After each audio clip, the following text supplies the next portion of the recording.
Hello,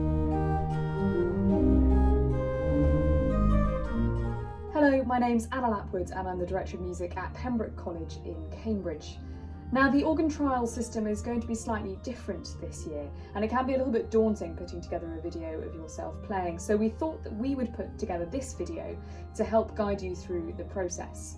Now, I'm going to be demonstrating today on my home instrument, but the same instructions are applicable on a chapel or church organ as well.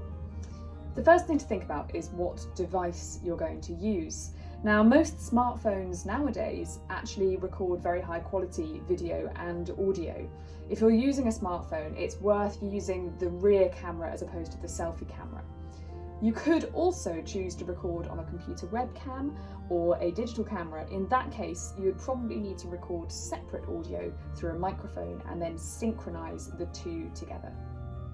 Once you've decided what device you're going to use, the next step is thinking about where that device is going to go. Now, ideally, you want it to be a shot a little bit like this across the organ. And while most videos are in landscape, for this purpose, it actually might be better in portrait. That way you can see the feet and the hands at the same time.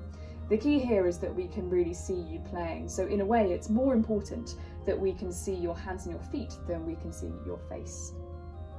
Okay, so once you've chosen your device and found the camera angle that you want, the next thing to think about is how you're going to get it to stay there.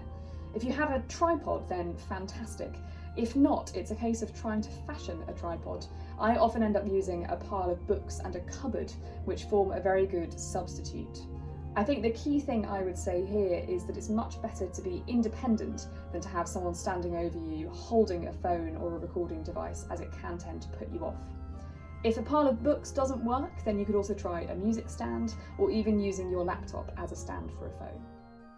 So we're now set up and ready to go. The next thing to do is to check that you're really happy with the angle and the sound. So if you press record on your recording device, go to the organ, play a little bit, and then go back and check that you're definitely happy with it. Now that you've checked your camera angle, you're ready to start recording. Now remember, it can be a little bit daunting playing into a camera, so do let yourself do multiple takes.